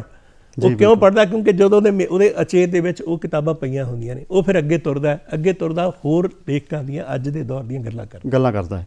ਤੇ ਪੜ੍ਹਨ ਦੀ ਗੱਲ ਚੱਲੀ ਹੈ ਨਾ, ਤੇ ਗੁਰਬਾਣੀ ਕਹਿੰਦੀ ਹੈ ਕਿ ਬਾਣੀ ਗੁਰੂ, ਗੁਰੂ ਹੈ ਬਾਣੀ ਵਿੱਚ, ਬਾਣੀ ਅੰਮ੍ਰਿਤ ਸਾਰੇ, ਗੁਰਬਾਣੀ ਕਹੇ ਸੇਵਕ ਜਨਮਾਨੇ, ਪ੍ਰਤੱਖ ਗੁਰੂ ਨਿਸਤਾਰੇ। ਗੁਰੂਆਂ ਦੀ ਬਾਣੀ ਨਾਲ ਵੀ ਜੁੜਨਾ ਪੈਂਦਾ ਹੈ, ਉਹ ਵੀ ਸਾਹਿਤ ਹੈ, ਸਾਹਿਤ ਅੱਜ ਦਾ ਵੀ ਹੈ ਨਾ, ਤੇ ਜੋ ਹਮੇਸ਼ਾ ਸਾਨੂੰ ਦੱਸਦਾ ਹੈ ਕਿ ਅਸੀਂ ਜੀਵਨ ਦੇ ਵਿੱਚ ਕਿੱਦਾਂ ਵਿਚਰਨਾ ਹੈ। ਤੇ ਸਾਹਿਤ ਦੇ ਨਾਲ, ਚਾਹੇ ਧਾਰਮਿਕ ਸਾਹਿਤ ਹੋ ਜੇ, ਚਾਹੇ ਕੋਈ ਕਵਿਤਾ ਹੋ ਜੇ, ਚਾਹੇ ਕਹਾਣੀ ਹੋ ਜੇ, ਜੋ ਵੀ ਸਾਹਿਤ ਦੀ ਵੰਨਗੀ ਹੈ, ਉਸ ਦੇ ਨਾਲ ਸਿਰਫ ਜੁੜਦਾ ਹੈ ਪਾਠਕ। ਤੇ ਪਾਠਕ ਦਾ ਹੋਣਾ ਕਿੰਨਾ ਕੁ ਜ਼ਰੂਰੀ ਹੈ ਦੌਰ ਦੇ ਵਿੱਚ, ਇਸ ਯੁੱਗ ਦੇ ਵਿੱਚ? ਪਾਠਕ ਬਿਨਾਂ ਕਿਤਾਬ ਦਾ ਕੋਈ ਅਰਥ ਨਹੀਂ ਰਹਿ ਜਾਂਦਾ, ਕਿਉਂਕਿ ਪਾਠਕ ਦਾ ਹੀ ਬਹੁਤ ਵੱਡਾ ਰੋਲ ਹੈ। ਪਾਠਕ ਹੀ ਕਿਤਾਬ ਨੂੰ ਸਫ਼ਰ ਅੱਗੇ ਟਰੈਵਲ ਕਰਦਾ। ਬਿਲਕੁਲ। ਮਤਲਬ ਕਿਤਾਬ ਨੂੰ ਪਾਠਕ ਲੈ ਕੇ ਜਾਂਦਾ, ਕਿਤਾਬ ਆਪਣੇ ਆਪ ਨਹੀਂ ਤੁਰਦੀ। ਕਿਤਾਬ ਨੂੰ ਉਹਦੀ ਜਾਂ ਤਾਂ ਰਚਨਾਵਲੀ ਤੋਰਦੀ ਹੈ ਜਾਂ ਪਾਠਕ ਤੋਰਦਾ। ਉਹ ਕਿਵੇਂ ਤੋਰਦਾ? ਜਿਵੇਂ ਆਪਾਂ ਗੁਰਬਾਣੀ ਤੋਂ ਸ਼ੁਰੂ ਗੱਲ ਕੀਤੀ, ਬਚਪਨ ਦੇ ਵਿੱਚ ਅਸੀਂ ਕੀ ਸੁਣਦੇ ਸੀ? ਅਸੀਂ ਅਰਦਾਸ ਸੁਣਦੇ ਸੀ। ਅਸੀਂ ਕਿਤੇ ਨਾ ਕਿਤੇ ਗੁਰਦੁਆਰਾ ਜਾਂ ਮੰਦਿਰ 'ਚ ਕਿਤੇ ਵੀ ਧਾਰਮਿਕ ਸਥਾਨ 'ਤੇ ਜਾਂਦੇ ਸੀ ਨਾ, ਕੋਈ ਨਾ ਕੋਈ ਸਾਡੇ ਅਚੇਤ ਮਨ ਦੇ ਵਿੱਚ ਉਹ ਡਿਜ਼ੋਰਵ ਕਰਦਾ ਸੀ ਅੰਦਰ। ਫਿਰ ਉਦੋਂ ਬਾਅਦ ਹੁੰਦਾ ਸੀ ਕਿ ਆਲੇ ਦੁਆਲੇ ਜਿਹੜੇ ਗੀਤ ਚੱਲ ਰਹੇ ਨੇ, ਰੇਡੀਓ ਤੋਂ ਚੱਲ ਰਿਹਾ ਜਾਂ ਕਿਤੇ ਸਪੀਕਰ 'ਤੇ ਚੱਲ ਰਿਹਾ, ਉਹ ਸਾਡੇ ਅਚੇਤ ਮਨ ਦੇ ਵਿੱਚ ਉਹ ਸ਼ਬਦਾਵਲੀ ਸਾਡੇ ਅੰਦਰ ਡਿਜ਼ੋਰਵ ਹੁੰਦੀ ਹੈ, ਤੇ ਫਿਰ ਉਹ ਅੱਗੇ ਡਿਵੈਲਪ ਹੁੰਦਾ। ਇਸੇ ਤਰ੍ਹਾਂ ਹੀ ਕਿਤਾਬ ਦਾ ਜਿਹੜਾ ਸਫ਼ਰ ਹੈ, ਉਹ ਪਾਠਕ, ਜਦੋਂ ਕੋਈ ਕਿਤਾਬ ਪਾਠਕ ਨੂੰ ਚੰਗੀ ਲੱਗਦੀ ਹੈ ਤੇ ਪਾਠਕ ਉਹਦਾ ਘੇਰਾ ਵਿਸ਼ਾਲ ਕਰ ਦਿੰਦਾ। ਉਹ ਆਪਣੇ ਦੋਸਤਾਂ ਨੂੰ ਦੱਸਦਾ, ਦੋਸਤ ਅੱਗੇ ਇੱਕ ਦਾ 10 ਨੂੰ, 10 ਦਾ 100 ਨੂੰ, ਸੈਂਕੜਿਆਂ ਤੱਕ ਕਿਤਾਬ ਫੈਲਦੀ ਹੈ। ਔਰ ਮੈਨੂੰ ਲੱਗਦਾ ਉਹ ਕਿਤਾਬ ਹੀ ਨਹੀਂ ਇਕੱਲੀ ਫੈਲਦੀ, ਉਹ ਸਾਰਾ ਸ਼ਬਦ ਫੈਲ ਰਿਹਾ ਹੁੰਦਾ। ਸ਼ਬਦ ਦਾ ਪ੍ਰਚਾਰ ਕਿਤਾਬ ਰਾਹੀਂ ਹੁੰਦਾ, ਕਿਤਾਬ ਦਾ ਪ੍ਰਚਾਰ ਪਾਠਕ ਕਰ ਰਿਹਾ ਹੁੰਦਾ, ਤੇ ਪਾਠਕ ਉਦੋਂ ਹੀ ਕਰਦਾ ਜਦੋਂ ਉਹਦੇ ਜ਼ਿਹਨ ਦੇ ਵਿੱਚ ਉਹ ਸਾਰਾ ਕੁਝ ਬੈਠ ਜਾਂਦਾ। ਤੇ ਪਾਠਕ ਦਾ ਸੁਹਿਰਦ ਹੋਣਾ ਕਿੰਨਾ ਕੁ ਜ਼ਰੂਰੀ? ਪਾਠਕ ਹਮੇਸ਼ਾ ਹੀ ਸੁਹਿਰਦ ਹੁੰਦਾ ਹੈ। ਪਾਠਕ ਨੂੰ ਅਸੀਂ ਨਹੀਂ ਕਹਿ ਸਕਦੇ ਪਾਠਕ ਸੁਹਿਰਦ ਨਹੀਂ ਹੈ। ਜਿਹੜਾ ਸੁਹਿਰਦ ਨਹੀਂ ਹੈ ਉਹ ਪਾਠਕ ਹੀ ਨਹੀਂ ਹੋ ਸਕਦਾ, ਕਿਉਂਕਿ ਜਿਹੜੀ ਕਿਤਾਬ ਪਾਠਕ ਦੇ ਸਮਝ ਨਹੀਂ ਆ ਸਕਦੀ, ਇੱਕ ਗੈਪ ਪੈਦਾ ਕਰ ਦਿੰਦੀ ਹੈ। ਕਈ ਵਾਰ ਇਹ ਹੁੰਦਾ ਕਿ ਕੁਝ ਕਿਤਾਬਾਂ ਸਾਨੂੰ ਬਹੁਤ ਦੇਰ ਬਾਅਦ ਜਾ ਕੇ ਸਮਝ ਆਉਂਦੀਆਂ ਨੇ। ਕਈ ਕਿਤਾਬਾਂ ਅਸੀਂ ਘਰ ਦੇ ਵਿੱਚ ਕੋਈ ਲਿਆਉਂਦੇ ਹਾਂ ਤੇ ਅਸੀਂ ਰੱਖ ਦਿੰਦੇ ਹਾਂ, ਸਾਨੂੰ ਉਹ ਸਮਝ ਨਹੀਂ ਆਉਂਦੀ। 10-20 ਸਾਲ ਬਾਅਦ ਉਹੀ ਕਿਤਾਬ ਜਾਗਦੀ ਹੈ। ਮਤਲਬ ਕਿਤਾਬ ਤਾਂ ਪਹਿਲਾਂ ਹੀ ਜਾਗ ਰਹੀ ਹੁੰਦੀ ਹੈ, ਅਸੀਂ ਸੁੱਤੇ ਹੁੰਦੇ ਹਾਂ ਕਿਸੇ ਨਾ ਕਿਸੇ ਰੂਪ ਦੇ ਵਿੱਚ। ਉਹ ਕਿਤਾਬ ਸਾਨੂੰ ਉਦੋਂ ਪਤਾ ਲੱਗਦਾ ਕਿ ਇਹਦੇ ਤਾਂ ਅਰਥ ਇਹ ਨਹੀਂ। ਤੁਸੀਂ ਅੱਜ ਵੀ ਕੋਈ ਵੀ ਕਿਤਾਬ ਹੈ, ਕੋਈ ਵੀ ਗੀਤ ਹੈ, ਕੋਈ ਵੀ ਗਜ਼ਲ ਹੈ, ਕੋਈ ਵੀ ਵਾਰਤਕ ਦੀ ਕਿਤਾਬ ਹੈ, ਜਾਂ ਕੁਝ ਵੀ ਥਾਟ ਹੈ ਜਿਹੜਾ ਤੁਸੀਂ 20-25 ਸਾਲ ਪਹਿਲਾਂ ਸੁਣਿਆ ਹੋਏਗਾ, ਜਦੋਂ ਅੱਜ ਪੜ੍ਹੋਗੇ ਤੁਹਾਨੂੰ ਹੈ ਇਹਦੇ ਆਹ ਵੀ ਅਰਥ ਹੋ ਸਕਦੇ ਨੇ। ਜੀ ਬਿਲਕੁਲ। ਇਹ ਹਮੇਸ਼ਾ ਇੱਕ ਪਾਠਕ ਦੇ ਅੰਦਰ ਜਦੋਜਹਿਦ ਚੱਲਦੀ ਹੈ। ਮੈਨੂੰ ਲੱਗਦਾ ਜਿਹਦੇ ਅੰਦਰ ਜਦੋਜਹਿਦ ਚੱਲਦੀ ਹੈ ਉਹੀ ਪਾਠਕ ਕਿਤਾਬ ਨਾਲ ਪਿਆਰ ਕਰਦਾ, ਉਹੀ ਅੱਗੇ ਤੋਰ ਰਿਹਾ। ਜੀ ਬਿਲਕੁਲ। ਇਹ ਮੁਹੱਬਤਾਂ ਵੰਡਦੀ ਹੈ ਕਿਤਾਬ, ਜੀਣਾ ਦੱਸਦੀ ਹੈ ਕਿਤਾਬ, ਹੈ ਨਾ ਜੀ। ਇਹ ਜੀਣਾ ਵੀ ਦੱਸਦੀ ਹੈ, ਇਹ ਮੁਹੱਬਤਾਂ ਵੀ ਵੰਡਦੀ ਹੈ, ਸਾਡੇ ਦੁੱਖ ਸੁੱਖ ਦਾ ਪ੍ਰਗਟਾਵਾ ਵੀ ਕਰਦੀ ਹੈ ਕਿਤਾਬ, ਤੇ ਸਾਡੀਆਂ ਭਾਵਨਾਵਾਂ ਵੀ ਛੁਪੀਆਂ ਹੁੰਦੀਆਂ ਨੇ, ਸਾਡੇ ਜਜ਼ਬੇ ਵੀ ਛੁਪੇ ਹੁੰਦੇ ਨੇ, ਸਾਡੀ ਹਿੰਮਤ ਵੀ ਛੁਪੀ ਹੁੰਦੀ ਹੈ। ਤੇ ਕਈ ਵਾਰੀ ਅਸੀਂ ਕੁਝ ਐਸਾ ਪੜ੍ਹ ਲੈਂਦੇ ਹਾਂ, ਸਾਨੂੰ ਜਿੱਥੇ ਜੋਸ਼ ਵੀ ਆਉਂਦਾ ਹੈ, ਉੱਥੇ ਸਾਡੀਆਂ ਭਾਵਨਾਵਾਂ ਨੂੰ ਵੀ ਉਹ ਕਿਤਾਬ ਟੱਚ ਕਰਦੀ ਹੈ, ਹਰ ਰੰਗ ਦਿੰਦੀ ਹੈ, ਹਰ ਰੰਗ ਬਖੇਰਦੀ ਹੈ ਕਿਤਾਬ ਸਾਡੇ ਜੀਵਨ ਦੇ ਵਿੱਚ। ਅੱਜ ਦੇ ਪ੍ਰਕਾਸ਼ਨ ਦੌਰ ਦੇ ਵਿੱਚ ਜੇ ਅਸੀਂ ਗੱਲ ਕਰੀਏ, ਅੱਜ ਦੇ ਪ੍ਰਕਾਸ਼ਨ ਦੌਰ ਦੇ ਵਿੱਚ ਕਿਤਾਬੀ ਦੁਨੀਆ ਜਾਂ ਕਿਤਾਬ ਦਾ ਕਿੰਨਾ ਕੁ ਮਹੱਤਵ ਹੈ? ਬਹੁਤ ਵੱਡਾ ਮਹੱਤਵ ਹੈ ਜੀ। ਜੇ ਕਿਤਾਬ ਨਹੀਂ ਹੈ, ਜੇ ਬੱਚੇ ਕੋਲ ਕਿਤਾਬ ਨਹੀਂ ਹੋਏਗੀ ਤੇ ਉਹ ਪੜ੍ਹੇਗਾ ਕੀ? ਤੇ ਜੋ ਪੜ੍ਹੇਗਾ ਨਹੀਂ ਤੇ ਉਹ ਡਿਵੈਲਪ ਕਿਵੇਂ ਕਰੇਗਾ ਆਪਣੇ ਆਪ ਨੂੰ? ਉਹ 'ਚ ਗਿਆਨ ਦਾ ਪਸਾਰ ਕਿਵੇਂ ਹੋਏਗਾ? ਉਹ ਆਪਣੀ ਤਰੱਕੀ ਕਿਵੇਂ ਕਰੇਗਾ? ਉਹ ਤਰੱਕੀ ਦਾ ਭਾਵ ਹੈ ਕਿ ਉਹਨੇ ਗਿਆਨ ਹਾਸਲ ਕਰਨਾ ਹੈ। ਉਹ ਕਿਸੇ ਨਾ ਕਿਸੇ ਰੂਪ ਦੇ ਵਿੱਚ, ਚਾਹੇ ਕੋਈ ਕਿਤੇ ਵੀ ਜੌਬ ਦੇ ਵਿੱਚ ਜਾਂਦਾ ਹੈ, ਆਪਣੇ ਬਿਜ਼ਨਸ 'ਚ ਜਾਂਦਾ ਹੈ, ਜਾਂ ਕਿਤੇ ਵੀ ਆਪਣੇ ਆਪ ਨੂੰ ਸਟੈਬਲਿਸ਼ ਕਰਦਾ, ਉਹ ਤਦੇ ਕਰ ਸਕਦਾ ਜੇ ਕੋਲ ਕਿਤਾਬ ਹੋਏਗੀ ਤਾਂ। ਜੇ ਉਹ ਸਕੂਲ ਟਾਈਮ ਤੋਂ ਹੀ ਕਿਤਾਬ ਨਾਲ ਜੁੜਿਆ ਹੋਇਆ, ਜਾਂ ਸਕੂਲ ਟਾਈਮ ਨਹੀਂ ਵੀ ਗਿਆ, ਜੇ ਉਹ ਕਿਤਾਬ ਨਾਲ ਜੁੜ ਗਿਆ ਤੇ ਕਿਤਾਬ ਨੇ ਉਹਦਾ ਇੱਕ ਬਹੁਤ ਵੱਡਾ ਮਾਧਿਅਮ ਬਣ ਜਾਣਾ, ਇੱਕ ਰੋਲ ਪਲੇ ਕਰ ਦੇਣਾ, ਉਹਦਾ ਇੱਕ ਸਹਾਰਾ ਬਣੇਗੀ ਕਿਤਾਬ। ਤੇ ਜੇ ਕਿਤਾਬ ਹੀ ਉਸ ਕੋਲ ਨਹੀਂ ਹੈ ਤੇ ਫਿਰ ਤਾਂ ਕੋਈ ਅਰਥ ਹੀ ਨਹੀਂ ਰਹਿ ਜਾਂਦਾ। ਆਪਾਂ ਪਹਿਲਾਂ ਵੀ ਇਹੀ ਗੱਲ ਕਰਕੇ ਹਟੇ, ਕਿਤਾਬ ਦਾ ਹੋਣਾ ਪਾਠਕ ਲਈ ਬਹੁਤ ਜ਼ਰੂਰੀ ਹੈ। ਜਿਸ ਪਾਠਕ ਕੋਲੇ ਕਿਤਾਬ ਹੈ ਉਹਦੇ ਕੋਲੇ ਬਹੁਤ ਵੱਡਾ ਇੱਕ ਦੌਲਤ ਹੈ, ਸ਼ਬਦਾਂ ਦਾ ਖਜ਼ਾਨਾ ਹੈ, ਉਹਦੇ ਕੋਲ ਇੱਕ ਦੋਸਤ ਹੈ, ਔਰ ਕਿਤਾਬ ਉਹ ਦੋਸਤ ਹੈ, ਕਿਤਾਬ ਉਹ ਮਿੱਤਰ ਹੈ ਜਿਹੜੀ ਕਿਸੇ ਨੂੰ ਧੋਖਾ ਨਹੀਂ ਦਿੰਦੀ। ਜੀ ਬਿਲਕੁਲ। ਕਿਤਾਬ ਔਰ ਕਿਤਾਬ ਚੋਂ ਜਿਹੜੀ ਖੁਸ਼ਹਾਲ ਜ਼ਿੰਦਗੀ ਦਾ ਰਸਤਾ ਉਹ ਕਿਤਾਬ ਚੋਂ ਹੋ ਕੇ ਲੰਘਦਾ ਹੈ। ਮੈਂ ਅਕਸਰ ਇੱਕ ਕਹਿਣਾ ਹੁੰਦਾ ਕਿ ਰੋਜ਼ਾਨਾ ਇਸ ਗੱਲ ਦੀ ਕਸ਼ਮਕਸ਼ ਚੱਲਦੀ ਹੈ ਮਨ ਅੰਦਰ, ਰੋਜ਼ਾਨਾ ਇਸ ਗੱਲ ਦੀ ਕਸ਼ਮਕਸ਼ ਚੱਲਦੀ ਹੈ ਮਨ ਅੰਦਰ ਕਿ ਪੁਸਤਕ ਪੜ੍ਹ ਰਿਹਾ ਹਾਂ ਮੈਂ ਜਾਂ ਮੈਨੂੰ ਪੜ੍ਹ ਰਹੀ ਪੁਸਤਕ। ਕਿਆ ਬਾਤਾਂ। ਮਤਲਬ ਮੈਂ ਹੀ ਨਹੀਂ ਕਿਤਾਬ ਪੜ੍ਹ ਰਿਹਾ, ਕਿਤਾਬ ਵੀ ਮੈਨੂੰ ਪੜ੍ਹ ਰਹੀ ਹੈ। ਤੇ ਉਹ ਮੈਨੂੰ ਜਦੋਂ ਕਿਤਾਬ ਪੜ੍ਹ ਰਹੀ ਹੈ ਤੇ ਨਾਲ ਨਾਲ ਮੇਰਾ ਵਿਸਥਾਰ ਹੋ ਰਿਹਾ, ਮੇਰੀ ਡਿਵੈਲਪਮੈਂਟ ਹੋ ਰਹੀ ਹੈ, ਮੇਰੇ ਗਿਆਨ 'ਚ ਵਾਧਾ ਹੋ ਰਿਹਾ। ਉਹ ਵਾਧਾ ਸ਼ਬਦ ਰਾਹੀਂ ਹੋ ਰਿਹਾ, ਉਹ ਕਿਤਾਬ ਰਾਹੀਂ ਹੋ ਰਿਹਾ। ਬਿਲਕੁਲ ਜੀ। ਕਿਤਾਬਾਂ ਦਾ ਸਾਡੀ ਜ਼ਿੰਦਗੀ ਦੇ ਵਿੱਚ ਬਹੁਤ ਮਹੱਤਵ ਹੈ, ਤੇ ਉਸੇ ਤਰ੍ਹਾਂ ਸੰਗੀਤ ਦਾ ਸਾਡੀ ਜ਼ਿੰਦਗੀ ਦੇ ਵਿੱਚ ਵੀ ਬਹੁਤ ਮਹੱਤਵ ਹੈ। ਬਿਲਕੁਲ ਜੀ, ਬਹੁਤ ਵੱਡਾ ਮਹੱਤਵ। ਤੇ ਪ੍ਰੋਗਰਾਮ ਗੱਲਾਂ ਤੇ ਗੀਤ ਵਿੱਚ ਸਮਾਂ ਹੋ ਗਿਆ ਹੈ ਕਿ ਅਸੀਂ ਇੱਕ ਗੀਤ ਸ਼ਾਮਲ ਕਰ ਲਈਏ। ਤੁਸੀਂ ਵੀ ਜੁੜੋ, ਅਸੀਂ ਵੀ ਜੁੜਦੇ ਹਾਂ, ਤੇ ਸਾਡੇ ਦਰਸ਼ਕ ਵੀ ਜੁੜਨਗੇ ਇਸ ਗੀਤ ਦੇ ਨਾਲ ਜੀ।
ਜੀ ਗੱਲਾਂ ਤੇ ਗੀਤ ਪ੍ਰੋਗਰਾਮ ਵਿੱਚ ਅੱਜ ਅਸੀਂ ਗੱਲਬਾਤ ਕਰ ਰਹੇ ਹਾਂ ਕਿਤਾਬਾਂ ਦੇ ਪ੍ਰਕਾਸ਼ਨ ਦੇ ਉੱਤੇ ਅਤੇ ਪਾਠਕਾਂ ਦੇ ਉੱਤੇ।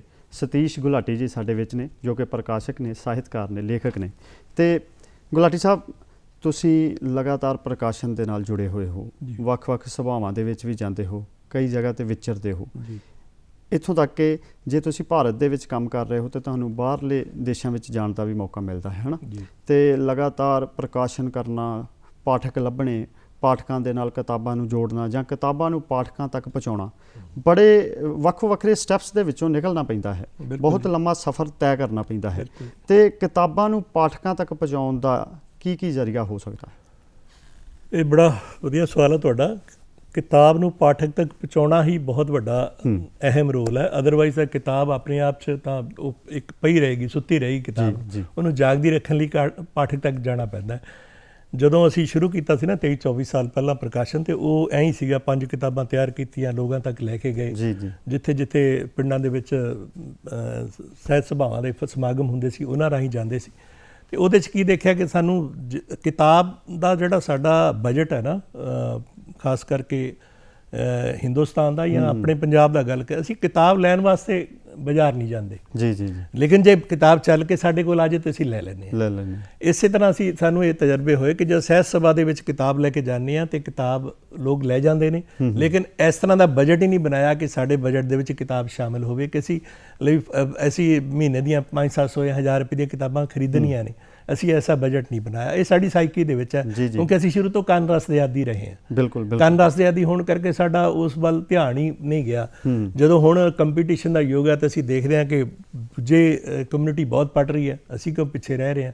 ਜਾਂ ਅਸੀਂ ਬਾਹਰ ਦੀ ਦੁਨੀਆ ਦੀ ਗੱਲ ਕਰਦੇ ਹਾਂ ਤੇ ਭਾਰਤ ਤੋਂ ਬਾਹਰ ਜਾਂਦੇ ਬੱਚੇ ਜਿਹੜੇ ਦੇਖਦੇ ਨੇ ਬਾਹਰ ਜਾ ਕੇ ਕਿ ਲੋਕਾਂ ਦੀ ਰੀਡਿੰਗ ਹੈਬਿਟ ਕੀ ਹੈ, ਹਰ ਬੰਦੇ ਦੇ ਹੱਥ 'ਚ ਕਿਤਾਬ ਹੈ, ਸਾਡੇ ਹੱਥ 'ਚ ਫੋਨ ਹੈ।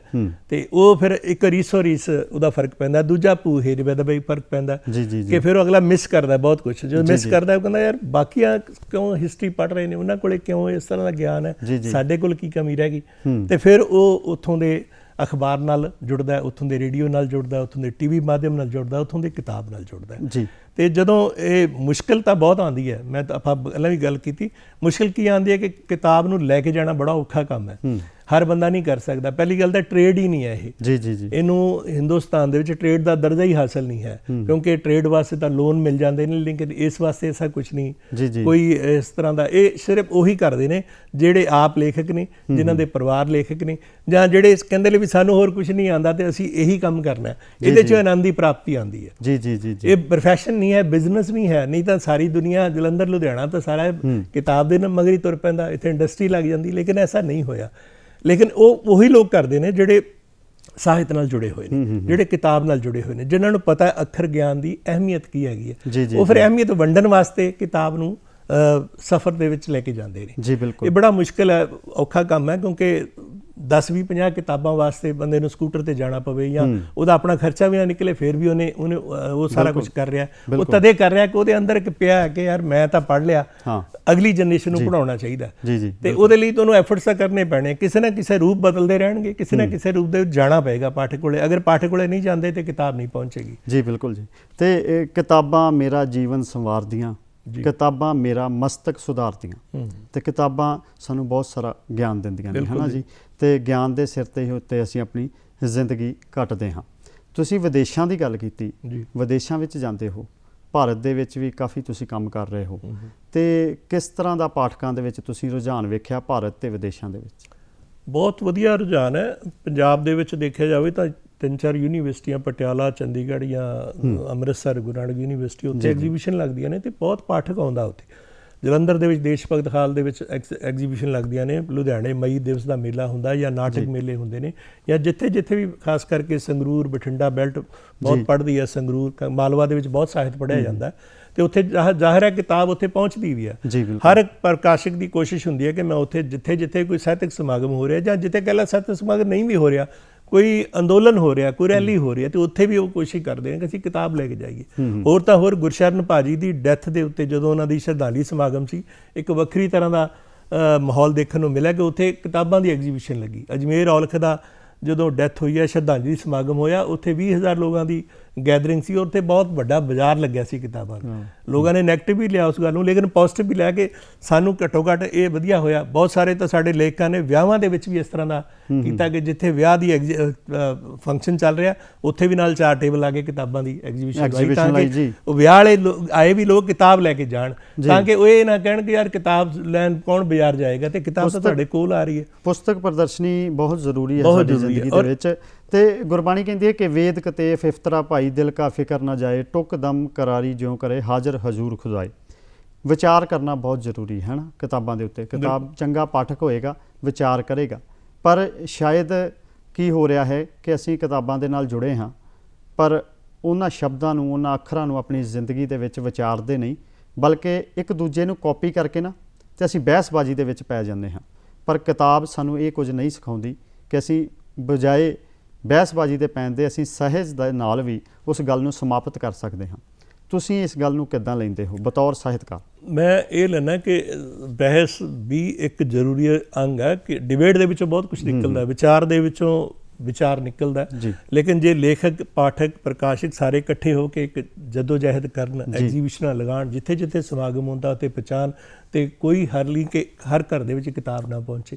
ਅਸੀਂ ਵਿਦੇਸ਼ਾਂ ਦੇ ਵਿੱਚ ਐਗਜ਼ੀਬਿਸ਼ਨ ਲੱਗਦੀਆਂ ਨੇ, ਮੈਂ ਬਹੁਤ ਸਾਰੇ ਮੇਲੇ ਦੇਖੇ ਜਿੱਥੇ ਮੇਲਿਆਂ 'ਚ 50,000 ਦੀ ਗੈਦਰਿੰਗ ਹੁੰਦੀ ਹੈ, ਉੱਥੇ 50,000 ਗੈਦਰਿੰਗ ਦੇ ਲੋਕ ਕਿਤਾਬਾਂ ਪੜ੍ਹ ਰਹੇ ਹੁੰਦੇ ਨੇ, ਹੈ ਨਾ। ਸਾਡੇ ਵੀ ਮੇਲੇ ਲੱਗਦੇ ਨੇ, ਸਾਡੇ ਮੇਲਿਆਂ ਤੇ ਵਿਦੇਸ਼ਾਂ ਦੇ ਮੇਲਿਆਂ ਦਾ ਥੋੜ੍ਹਾ ਜਿਹਾ ਫਰਕ ਹੈ, ਲੇਕਿਨ ਜੇ ਇੱਥੇ ਵੀ ਇਸ ਤਰ੍ਹਾਂ ਦਾ ਮਾਹੌਲ ਬਣ ਜੇ, ਬਣਾਉਣਾ ਤਾਂ ਲੋਕਾਂ ਨੇ ਹੀ ਹੈ। ਪਰ ਤੁਹਾਨੂੰ ਨਹੀਂ ਲੱਗਦਾ ਕਿ ਅੱਜ ਗਿਆਨ ਲੈ ਕੇ ਅਸੀਂ ਕਿਤੇ ਨਾ ਕਿਤੇ ਜ਼ਿਆਦਾ ਬਹਿਸਬਾਜ਼ੀ ਕਰ ਰਹੇ ਹਾਂ? ਜੇ ਸੋਸ਼ਲ ਸਾਈਟਸ ਨੂੰ ਹੀ ਲੈ ਲਈਏ ਅਸੀਂ। ਨਹੀਂ, ਸੋਸ਼ਲ ਸਾਈਟ ਨੂੰ ਵਰਤਦੇ ਕਿਸ ਤਰ੍ਹਾਂ ਦੇ ਇਹ ਵੀ ਡਿਪੈਂਡ ਕਰਦਾ ਹੈ, ਤੁਹਾਡਾ ਸੋਸ਼ਲ ਸਰਕਲ ਦਾ ਨੈਟਵਰਕ ਕੀ ਹੈਗਾ। ਕੱਲੀ ਬਹਿਸ ਨਹੀਂ, ਕੱਲੀ ਜ਼ਰੂਰੀ ਬਹਿਸ ਦੇ ਵਿੱਚੋਂ ਨਿਕਲਦਾ ਕੀ ਹੈ ਜ਼ਰੂਰੀ ਹੈ। ਬਿਲਕੁਲ। ਅਸੀਂ ਕਿਉਂਕਿ ਸੋਸ਼ਲ ਮੀਡੀਆ ਨੂੰ ਅਸੀਂ ਵਰਤ ਰਹੇ ਹਾਂ ਕਿ ਸੋਸ਼ਲ ਮੀਡੀਆ ਸਾਨੂੰ ਵਰਤ ਲਿਆ, ਇਹ ਵੀ ਤਾਂ ਫੈਸਲਾ ਕਰਨਾ ਪਏਗਾ ਸਾਨੂੰ। ਜੀ ਬਿਲਕੁਲ। ਅਸੀਂ ਸੋਸ਼ਲ ਮੀਡੀਆ ਨੂੰ ਵਰਤਦੇ ਕਿਵੇਂ ਆ? ਇੱਕ ਕਿਤਾਬ ਦੇ ਪ੍ਰਚਾਰ ਲਈ ਇੱਕ ਪਬਲਿਸ਼ਰ ਇਨਫੋਰਮੇਸ਼ਨ ਦਿੰਦਾ ਕਿ ਕਿਤਾਬ ਆ ਰਹੀ ਹੈ, ਤਾਂ ਸਾਰੀ ਦੁਨੀਆ 'ਚ ਪਤਾ ਲੱਗਦਾ ਫਲਾਣੀ ਕਿਤਾਬ ਆਈ ਤੇ ਲੋਕ ਮੰਗਦੇ ਆ। ਤੇ ਜੇ ਉਹਦੇ ਬਾਰੇ ਅਸੀਂ ਕੋਈ ਗਲਤ ਇਨਫੋਰਮੇਸ਼ਨ ਪਾਵਾਂਗੇ ਜਾਂ ਉਹਦੇ ਬਾਰੇ ਬੇਵਜ੍ਹਾ ਕੋਈ ਉਹੋ ਜਿਹੀ ਬਹਿਸ ਛੇੜਾਂਗੇ ਜਿਹਦਾ ਕੋਈ ਅਰਥ ਹੀ ਨਹੀਂ ਹੋਏਗਾ, ਤੇ ਉਹਦਾ ਰਿਜ਼ਲਟ ਵੀ ਉਹੀ ਨਿਕਲੇਗਾ। ਤੇ ਨਵੇਂ ਲੇਖਕ ਨੂੰ ਕਿਤਾਬ ਛਪਾਉਣ ਲਈ ਜਾਂ ਆਪਣੀ ਲਿਖਤ ਨੂੰ ਕਿਤਾਬੀ ਰੂਪ ਦੇਣ ਲਈ ਕੀ ਕੁਝ ਕਰਨਾ ਪਵੇਗਾ?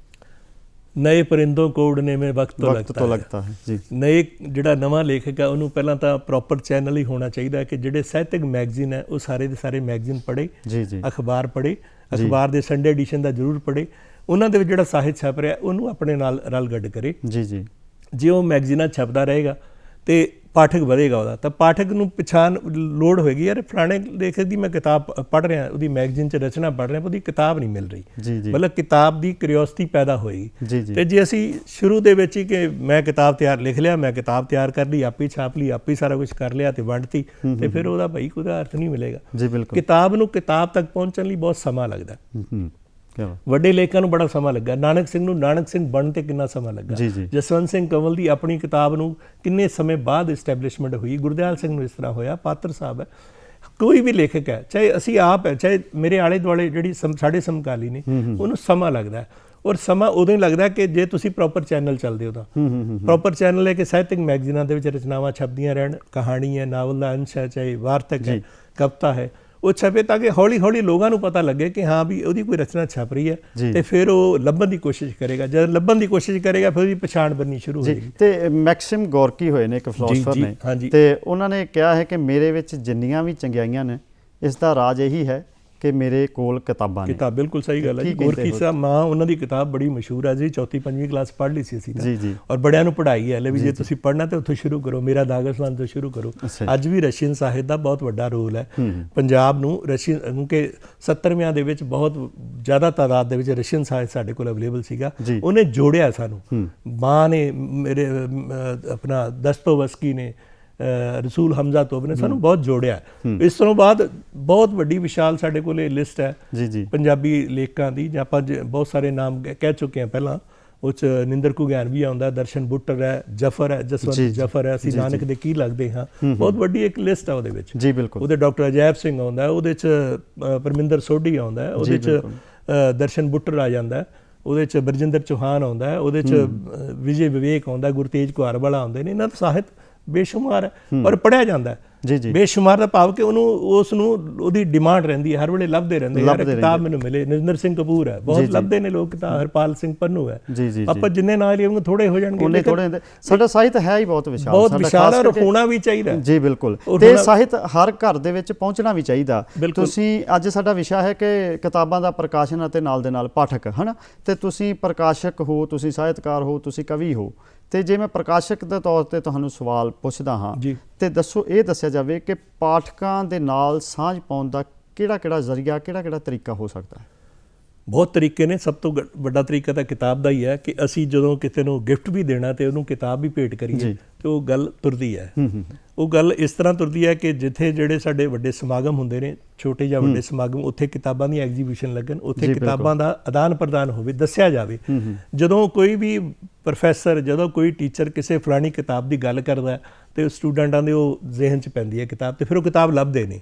ਉਹ ਜਦੋਂ ਲੱਭਦੇ ਨੇ ਕਿਤਾਬ, ਇਟ ਮੀਨਸ ਉਹਨੂੰ ਕਿਤਾਬ ਬਾਰੇ ਜਾਣਕਾਰੀ ਹਾਸਲ ਹੋ ਗਈ ਹੈ।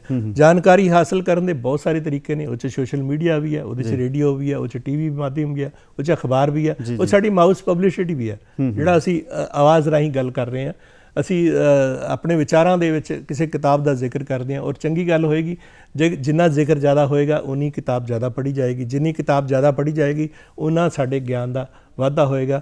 ਮੈਂ ਤਾਂ ਅਕਸਰ ਕਹਿਣਾ ਹੁੰਦਾ ਕਿ ਅਸੀਂ ਪਦਾਰਥਵਾਦੀ ਯੁੱਗ ਦੀ ਪੈਦਾਇਸ਼ ਹੈ, ਔਰ ਪਦਾਰਥ ਦੇ ਵਿੱਚ ਕੀ ਹੈ ਕਿ ਸਾਡੇ ਘਰਾਂ ਦੇ ਵਿੱਚ ਸਾਰੇ ਕੁਝ ਤਾਂ ਬਹੁਤ ਕੁਝ ਹੋਏਗਾ, ਲੇਕਿਨ ਕਿਤਾਬ ਦੇ ਵਿੱਚ ਜਗ੍ਹਾ ਨਹੀਂ ਹੁੰਦੀ। ਤੇ ਜੇ ਅਸੀਂ ਥੋੜ੍ਹੀ ਜਗ੍ਹਾ ਆਪਣੇ ਆਪੇ ਲਈ ਰੱਖ ਲਈਏ, ਆਪਣੇ ਆਪ ਨੂੰ ਸਮਝਣ ਵਾਸਤੇ, ਆਪਣੇ ਆਪ ਨਾਲ ਗੱਲਾਂ ਕਰਨ ਵਾਸਤੇ, ਆਪਣੀ ਤਲਾਸ਼ ਕਰਨੀ ਹੋਵੇ, ਆਪਣੇ ਸੱਭਿਆਚਾਰ ਨੂੰ ਪਛਾਣਨਾ ਹੋਵੇ, ਕਿਤਾਬ ਬਹੁਤ ਵੱਡਾ ਰੋਲ ਪਲੇ ਕਰਦੀ ਹੈ। ਜੇ ਸਾਡੇ ਘਰ ਦੇ ਵਿੱਚ ਛੋਟੀ ਜਿਹੀ ਲਾਇਬ੍ਰੇਰੀ ਹੋਏਗੀ ਤੇ ਜ਼ਾਹਿਰ ਹੈ ਅਸੀਂ ਆਪਣੇ ਆਪ ਨਾਲ ਗੱਲ ਕਰ ਸਕਦੇ। ਸਾਡਾ ਕੋਈ ਦੋਸਤ ਮਿੱਤਰ ਆਉਂਦਾ, ਰਿਸ਼ਤੇਦਾਰ ਆਉਂਦਾ, ਉਹ ਹੈਰਾਨ ਹੋਏਗਾ ਕਿ ਸਾਹਿਤ ਪੜ੍ਹ ਰਹੇ ਨੇ, ਕਿਤਾਬ ਪੜ੍ਹ ਰਹੇ ਨੇ। ਕਿਤਾਬ ਕਿਸੇ ਰੂਪ ਦੇ ਵਿੱਚ ਕੋਈ ਵੀ ਸਾਹਿਤ ਦੀ ਹੋ ਸਕਦੀ ਹੈ, ਉਹ ਕਿਸੇ ਵੀ ਵਿਧਾ ਦੀ ਹੋ ਸਕਦੀ ਹੈ, ਲੇਕਿਨ ਕਿਤਾਬ ਹੋਏਗੀ ਤੇ ਸਾਡੇ ਉਹਨਾਂ ਦੇ ਪਛਾਣਨ ਦੇ ਵਿੱਚ ਬੜਾ ਫਰਕ ਹੋਏਗਾ। ਜੀ ਤੇ ਅਸੀਂ ਇਸ ਵਕਤ ਜਲੰਧਰ ਦੂਰਦਰਸ਼ਨ ਦੀ ਗੋਦ ਦੇ ਵਿੱਚ ਬੈਠੇ ਹਾਂ ਜੀ, ਗੱਲਬਾਤ ਕਰ ਰਹੇ ਹਾਂ ਕਿ ਕਿਤਾਬਾਂ ਦਾ ਪ੍ਰਕਾਸ਼ਨ ਅਤੇ ਪਾਠਕ।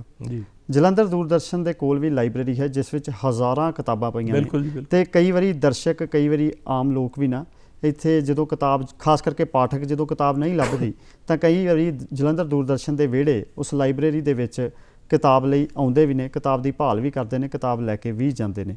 ਤੇ ਲਾਇਬ੍ਰੇਰੀ ਕਲਚਰ ਦੀ ਮੈਂ ਗੱਲ ਕਰਨ ਲੱਗਾ ਹਾਂ ਕਿ ਸਾਡੀ ਜ਼ਿੰਦਗੀ ਦੇ ਵਿੱਚ ਸਾਡੇ ਵਿਦਿਅਕ ਸੈਸ਼ਨ ਤੋਂ ਲੈ ਕੇ, ਬਚਪਨ ਤੋਂ ਲੈ ਕੇ ਵਿਦਿਅਕ ਸੈਸ਼ਨ, ਜਾਂ ਅਸੀਂ ਰੋਜ਼ਾਨਾ ਦੇ ਕੰਮਕਾਰ ਦੇ ਵਿੱਚ ਜਾਂਦੇ ਹਾਂ, ਤੇ ਲਾਇਬ੍ਰੇਰੀ ਕਲਚਰ ਸਾਡੀ ਜ਼ਿੰਦਗੀ ਨੂੰ ਕਿੰਨਾ ਕੁ ਬਦਲ ਸਕਦਾ ਹੈ? ਬਹੁਤ ਵੱਡਾ ਬਦਲ ਸਕਦਾ ਜੀ। ਅਸੀਂ ਜੇ ਡਿਵੈਲਪਰ ਕੰਟਰੀਆਂ ਦੀ ਗੱਲ ਕਰੀਏ ਤਾਂ ਉੱਥੇ ਹਰ ਪਿੰਡ ਦੇ ਵਿੱਚ ਲਾਇਬ੍ਰੇਰੀ ਹੈ। ਜੀ। ਇੱਕ ਪਿੰਡ ਦੀ ਜਿੰਨੀ ਪਾਪੂਲੇਸ਼ਨ ਹੈ ਉਹਦੇ ਅਕੋਰਡਿੰਗ ਉਹਨਾਂ ਦਾ ਬਜਟ ਹੋ ਜਾਂਦਾ ਤੇ ਆਟੋਮੈਟਿਕਲੀ ਉਹਨਾਂ ਕੋਲ ਬਜਟ ਹੁੰਦਾ, ਕਿਤਾਬ ਦੀ ਕੋਈ ਸਮੱਸਿਆ ਨਹੀਂ ਆਉਂਦੀ। ਸਾਡੀ ਮੁਸ਼ਕਿਲ ਹੈ ਕਿ ਸਾਡੇ ਤਾਂ ਵੱਡੇ ਤੋਂ ਵੱਡੇ ਸ਼ਹਿਰ ਦੇ ਵਿੱਚ ਇੱਕ ਅੱਧੀ ਲਾਇਬ੍ਰੇਰੀ ਹੈ। ਤੁਸੀਂ ਦੂਰਦਰਸ਼ਨ ਦੀ ਗੱਲ ਕੀਤੀ, ਜਲੰਧਰ ਦੂਰਦਰਸ਼ਨ 'ਚ ਹੈ, ਦੇਸ਼ ਭਗਤ ਹਾਲ ਹੈ, ਇੱਥੇ ਸੈਂਟਰ ਦੇ ਹੈ, ਰੀਜਨਲ ਸੈਂਟਰ 'ਚ ਲਾਇਬ੍ਰੇਰੀ ਨਹੀਂ ਹੈ। ਲੇਕਿਨ ਇਸ ਤੋਂ ਇਲਾਵਾ ਜਾਂ ਲੋਕਾਂ ਦੀਆਂ ਆਪਣੀਆਂ ਪਰਸਨਲ ਲਾਇਬ੍ਰੇਰੀਆਂ ਨਹੀਂ, ਕੋਈ ਇਸ ਤਰ੍ਹਾਂ ਦੀਆਂ ਹੈ ਨਹੀਂ ਵੀ ਇੱਥੇ 5 ਕਾਉਂਟੀ ਨੇ ਤੇ 5 ਉੱਥੇ ਅਸੈਂਬਲੀ ਨੇ ਤੇ 5 ਵੱਡੀਆਂ ਲਾਇਬ੍ਰੇਰੀਆਂ ਹੋਣ, ਐਸਾ ਹੈ ਨਹੀਂ। ਕਾਸ਼ ਇਸ ਤਰ੍ਹਾਂ ਹੋਵੇ। 113 ਦੀਆਂ 13 ਕੌਂਸਟੀਚੂਐਂਸੀ ਦੇ ਵਿੱਚ ਬਹੁਤ ਵੱਡੀਆਂ ਲਾਇਬ੍ਰੇਰੀਆਂ ਹੋਣ। ਲਾਇਬ੍ਰੇਰੀ ਹੁੰਦੇ ਕਿ ਇਹ ਜ਼ਰੂਰੀ ਨਹੀਂ ਹੁੰਦਾ ਕਿ ਸਾਰੀ ਦੁਨੀਆ ਨੇ ਹੀ ਕਿਤਾਬਾਂ ਪੜ੍ਹਨੀਆਂ ਨੇ, ਲੇਕਿਨ ਲਾਇਬ੍ਰੇਰੀ ਦੇ ਵਿੱਚ ਅਗਰ 5 ਬੰਦੇ ਵੀ ਰੋਜ਼ ਜਾਂਦੇ ਨੇ, ਅਗਰ ਉਹ 5 ਦੇ ਵਿੱਚੋਂ ਵੀ ਚੇਂਜ ਹੋ ਸਕਦਾ ਤੇ ਉਹ ਰੈਵੋਲੂਸ਼ਨ ਲਿਆ ਸਕਦੇ, ਉਹ ਇਨਕਲਾਬ ਲਿਆ ਸਕਦੇ। ਜੀ ਬਿਲਕੁਲ, ਹੈ ਨਾ। ਕੋਈ ਕਿਸੇ ਨੇ ਹਮੇਸ਼ਾ ਅਸੀਂ ਆਪਣੇ ਆਪ ਨੂੰ ਆਪਣੇ ਆਪ ਪਿੱਛੇ ਵੱਲ ਝਾਤੀ ਮਾਰੀ। ਅਸੀਂ ਕਿਵੇਂ ਡਿਵੈਲਪ ਹੋਏ ਹਾਂ? ਸਾਡੇ ਘਰ 'ਚ ਲਾਇਬ੍ਰੇਰੀ ਸੀ। ਮੇਰੇ ਪਿਤਾ ਜੀ ਸ਼ਾਹ ਚਮਨ ਜੀ ਲਾਇਬ੍ਰੇਰੀ, ਖਾਣ ਨੂੰ ਕੁਛ ਮਿਲੇ ਨਾ, ਮੇਰੇ ਲਾਇਬ੍ਰੇਰੀ ਹੁੰਦੀ ਸੀ। ਅਸੀਂ ਕਿਤਾਬਾਂ ਪੜ੍ਹ ਕੇ ਇੱਥੋਂ ਤੱਕ ਪਹੁੰਚ ਗਏ। ਜੇ ਬਾਕੀਆਂ ਕੋਲੇ ਹੋਣਗੇ ਤੇ ਬਾਕੀ ਵੀ ਅੱਗੇ ਵੱਧ ਸਕਦੇ ਨੇ। ਸੋ ਅੱਗੇ ਵਧਣ ਦਾ ਤਰੀਕਾ ਵੀ ਤਾਂ ਇਹੀ ਹੋਵੇ ਜੇ ਸਾਡੇ ਕੋਲ ਲਾਇਬ੍ਰੇਰੀ ਹੋਵੇ। ਲਾਇਬ੍ਰੇਰੀ ਹੋਣਾ ਬਹੁਤ ਵੱਡੀ ਗੱਲ ਹੈ। ਕਾਸ਼ ਕਿ ਇਹ ਬਹੁਤ ਜਲਦੀ ਹੋਵੇ। ਬਿਲਕੁਲ ਜੀ, ਮੈਂ ਤੁਹਾਡੀ ਗੱਲ ਨਾਲ ਸਹਿਮਤ ਹਾਂ, ਕਿਉਂਕਿ ਫਿਲਾਸਫਰ ਸਿਸਰੋ ਨੇ ਕਿਹਾ ਹੈ ਕਿ ਘਰ ਵਿੱਚ ਲਾਇਬ੍ਰੇਰੀ ਦਾ ਹੋਣਾ ਇੰਝ ਹੈ ਜਿਵੇਂ ਕਿਸੇ ਆਤਮਾ ਨੂੰ ਧੜਕਣ ਮਿਲ ਗਈ ਹੋਵੇ, ਤੇ ਉਹ ਆਤਮਾ ਕਿਸੇ ਘਰ ਵਿੱਚ ਧੜਕਣ ਲੱਗ ਪੈਂਦੀ ਹੈ, ਮੁਹੱਬਤਾਂ ਵੰਡਦੀ ਹੈ, ਖੁਸ਼ੀਆਂ ਵੰਡਦੀ ਹੈ। ਕਿਤਾਬ ਹੋਏਗੀ ਤਾਂ ਰੂਹ ਹੋਏਗੀ ਨਾ। ਜੇ ਸਾਡੇ ਕੋਲ ਰੂਹ ਹੈ, ਰੂਹ ਦੀ ਖੁਰਾਕ ਅਸੀਂ ਕਿਉਂ ਕਹਿੰਦੇ ਨੇ ਕਿ ਸਾਡੀ ਰੂਹ ਦੀ ਖੁਰਾਕ ਹੈ, ਤੇ ਰੂਹ ਦੀ ਖੁਰਾਕ ਤਦ ਹੈ ਕਿ ਸਾਨੂੰ ਸ਼ਬਦ ਸਾਨੂੰ ਬਹੁਤ ਗਿਆਨ ਦਿੰਦਾ ਹੈ। ਨਹੀਂ ਤਾਂ ਰੋਟੀ ਪਾਣੀ ਤਾਂ ਸਾਰੀ ਦੁਨੀਆ ਖਾਈ ਜਾਂਦੀ ਹੈ।